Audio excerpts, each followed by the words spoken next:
Shalom, selamat pagi saudaraku yang terkasih dalam Tuhan. Tema renungan hari ini yakni penderitaan Yesus membawa kemenangan, yang terdapat dalam kitab Markus pasal 10 ayat 32 sampai 52. Seberapa menakutkankah penderitaan bagi kita? Banyak orang menjalani hidup dengan penuh ketakutan, karena ia menganggap penderitaan adalah hal yang demikian besar, sehingga tidak mungkin diselesaikan. Ia menjadi murung, bahkan menyembunyikan diri. Perjalanan memasuki Yerusalem menjadikan murid takut dan gentar. Bagaimana dengan Yesus? Ia tahu bahwa dirinya akan segera memasuki minggu yang sangat penting dalam hidupnya.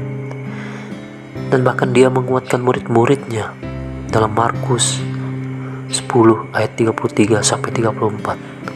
Katanya, sekarang kita pergi ke Yerusalem, dan Anak Manusia akan diserahkan kepada imam-imam kepala dan ahli-ahli Taurat, dan mereka akan menjatuhi dia hukuman mati. Mereka akan menyerahkan dia kepada bangsa-bangsa yang tidak mengenal Allah, dan dia akan diolok-olokkan, diludahi, disesat, dan dibunuh. Dan sesudah 3 hari ia akan bangkit. Yesus memang harus menjalani semua itu, namun kisahnya tidak berhenti sampai pada derita dan mati. Dalam pernyataan kasih Bapa ada kebangkitannya. Salib adalah lambang penderitaan yang sedianya dihidupi oleh pengikut Kristus. Memikul salib berarti bersedia dipermalukan oleh dunia. Memikul salib berarti menapaki jalan kematian ragawi. Mengikut Yesus berarti mengambil jalan yang berbeda dengan dunia. Ketika bekerja, kita melaksanakannya dengan cara, tindakan, tujuan, dan motivasi sesuai dengan nilai-nilai etika kerajaan Allah, bukan nilai kerajaan dunia.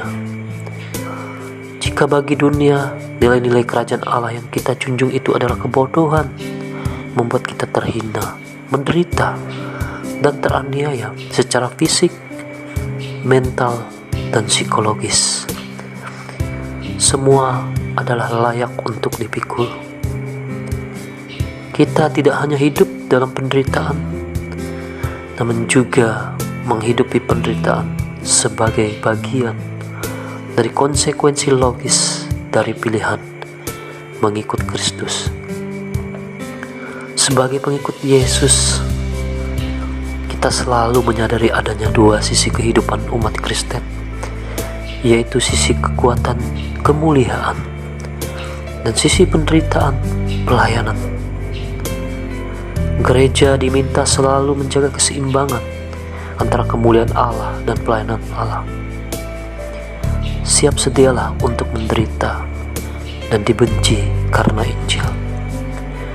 Melalui penderitaan dan kematian Yesus Kristus, orang-orang yang percaya kepadanya mendapatkan banyak pertolongan dan keuntungan, yaitu